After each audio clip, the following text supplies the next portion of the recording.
Assalamu alaikum. My name is Brother Ernest Muhammad. I live in Monroe, Louisiana. I'm a part of the Monroe study group here. I am the recording secretary. In the name of Allah, the Beneficent, the Merciful, I would like to greet my brothers, my sisters, with the greeting words of peace and paradise. Assalamu alaikum.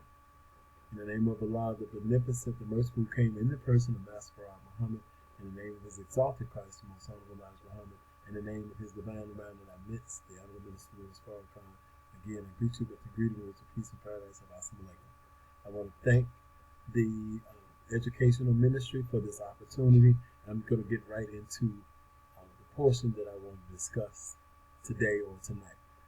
I want to get into what is called what to do with a dollar. This aspect is money discipline 101 and building real homes for real people. I'll just get right into it. Before we jump into the actual money portion, I did want to talk about the stages and how I came up with this point. The stages of development in manhood or femalehood, of course, is malehood, boyhood, manhood, which is our focus area, husbandhood, and then fatherhood. But I want to talk about this manhood part. Malehood, you don't need anything but genitalia to become a male. Boyhood, you have to do something. Of course, anytime you get from this age of maybe 4, 5, 6 years old until this early teenager, boyhood, you have to learn how to talk, stand, where to go, where to stay from, that type of thing. Manhood is when you develop this individuality and then you can actually support yourself and possibly others. But what has happened in our community is we've skipped manhood and knowing what to do there and gone all the way to fatherhood, to where at the age of 17, 18, we maybe have experienced getting a young lady pregnant. And as a result, we become a husband, but we never got this part taken care of. This is where I'm going to talk about the numbers in which I'm going to discuss. At manhood, we have to prove that we know how to lead ourselves, how to make money, how to distribute the money, how to save the money, what to buy, what to eat, when to eat, how to communicate, who to fight, who not to fight, proper relationships, who to partner with, how to get a job, and even how to stay on the job on time. Well, there are several scriptures that I drew from. I don't want to take a lot of time going into the scriptures, but Surah 2:61 on the spending of wealth, Surah 6 and 161, the good deeds, Matthew 19 and 21, the fig tree, and we're talking about Matthew 25, 14 through 32, talking about talents. These are references that we can be used also to discuss what we're going to talk about here.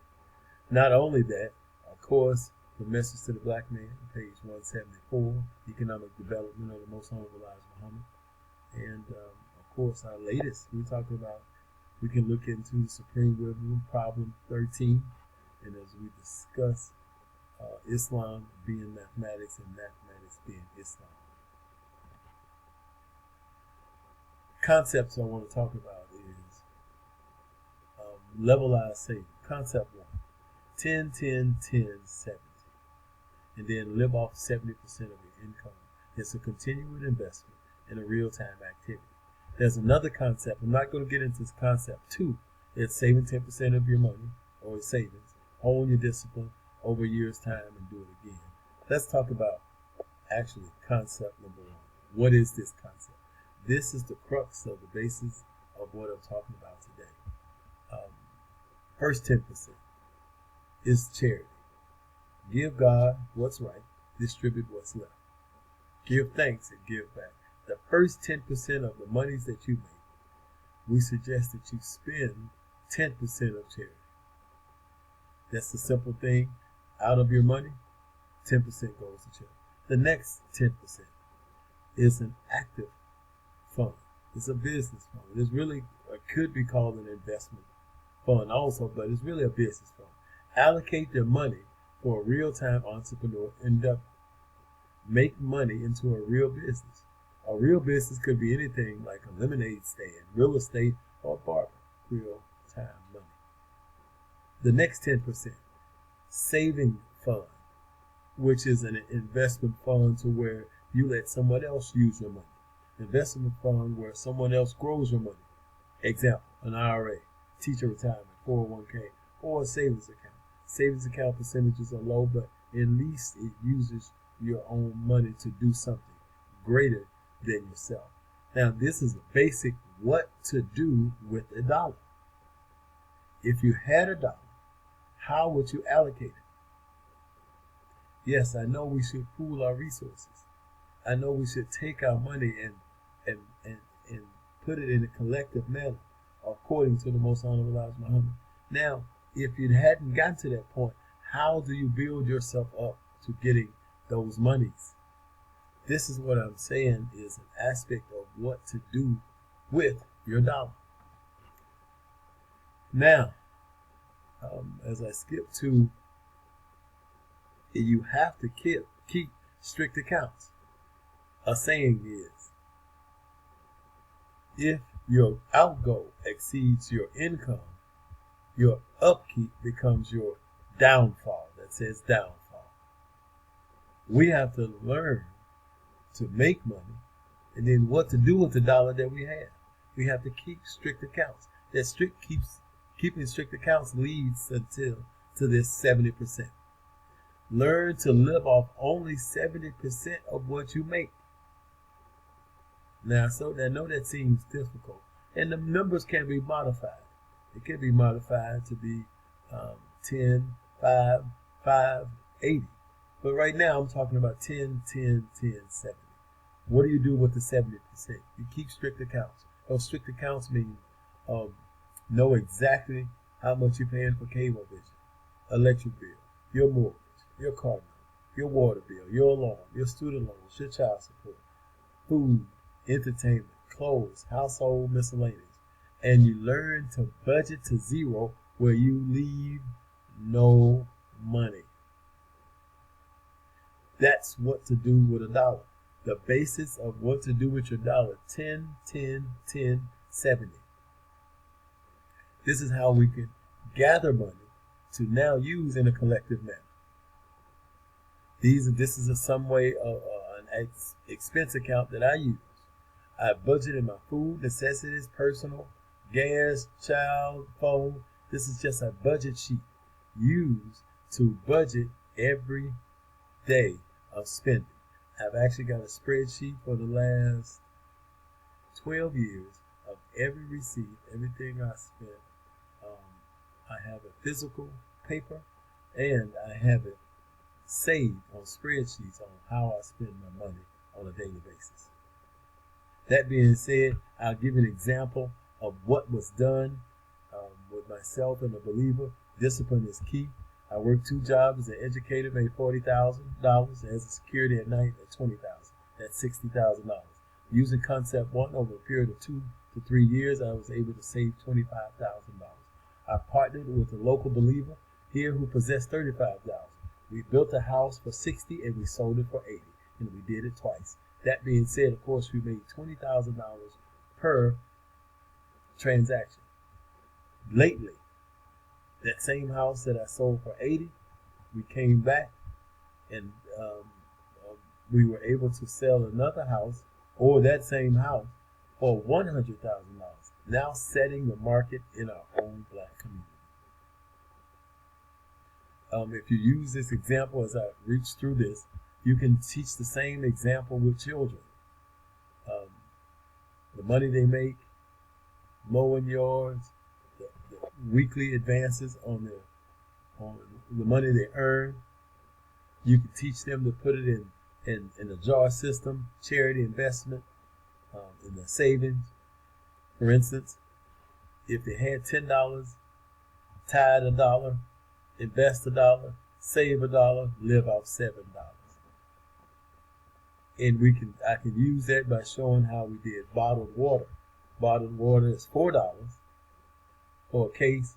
You sell each bottle in a case that's 24. You can make generally about $20. Not going to go too much in that. Talk about how profits are better than wages once you start your business. And this is just a simple aspect of that. That we got a child that can make $20 to $40 an hour, and you can see can make even more than an engineer from wages. But as I get into it, I talk about the example that we did. As I move forward, just want to give an example of that.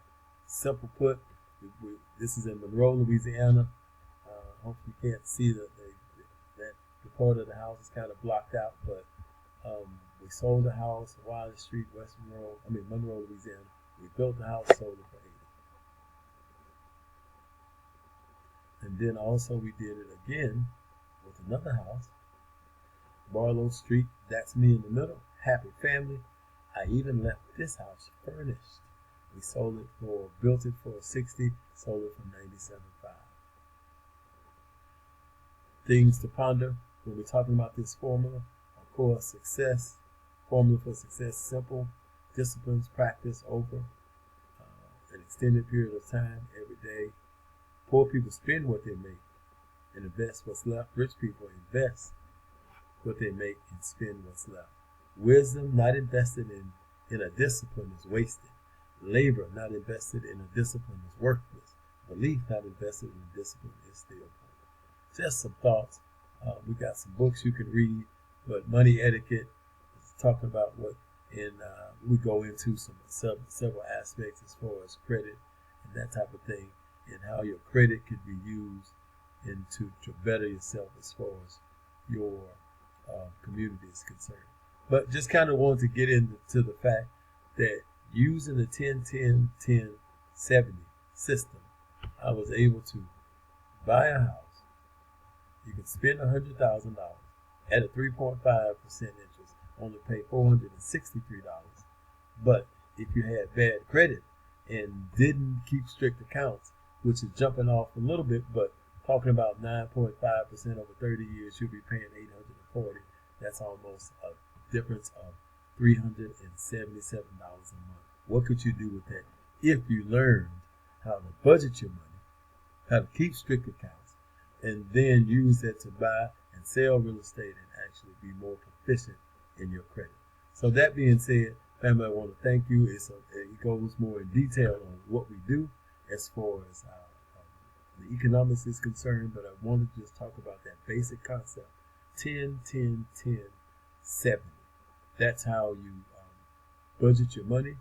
You use that, and you can grow, pool your resources, and then, of course, be a part of this economic development in which we've been talking about lately. Of course, the Honorable Minister Louis Farrakhan and leading the ways, even talking about that 444 by Jay-Z. I want to thank him again for being a leader, teacher, and a guide, and I want to thank you, community. And maybe we can discuss more detail on that 10-10-10-70 aspect of spending. Thank you. Assalamu alaikum.